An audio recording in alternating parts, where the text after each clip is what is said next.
tạm biệt anh nhé, chắc em phải ra đi.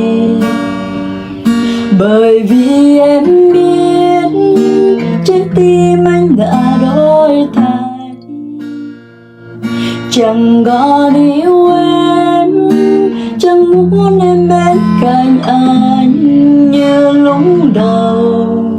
Một người mới thay em mang đến cho anh bao vui buồn, và lần sau cuối em khóc cho người em yêu.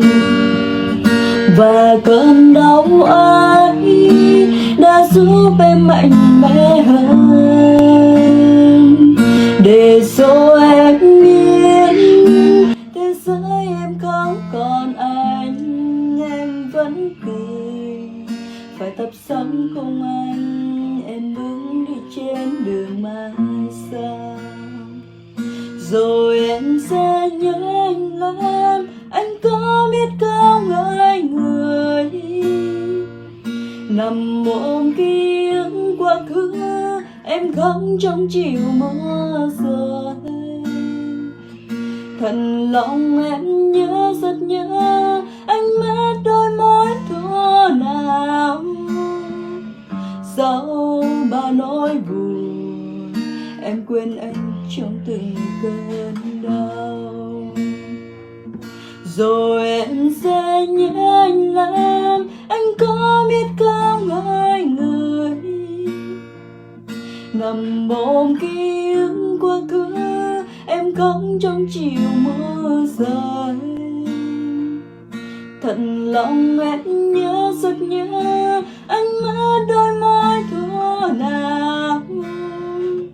Dẫu bao nỗi buồn, em quên anh trong từng cơn đau. Chiều hôm ấy có mưa rơi nhẹ vương mi ai, con đừng ngơ lúc trên đôi bay giờ chia hai.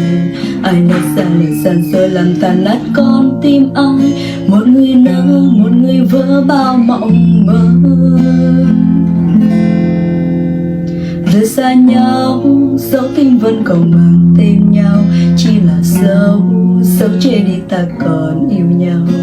Vì cuối cuộc đời ta hứa sẽ chờ dấu qua bao lâu, tình vẫn đậm sâu. Từng yêu nhau từng là của nhau thật lòng, đến sao cũng chẳng thấy có nhau ban đầu. Chẳng cần tương lai, chẳng cần biết thương đau ngày mai, chỉ cần nhau. Giờ buông tay để nhìn thấy nhau về sau, trả người về những ngày tháng chưa bắt đầu. Ai rồi cũng sẽ tìm được ấm êm sao khổ đau.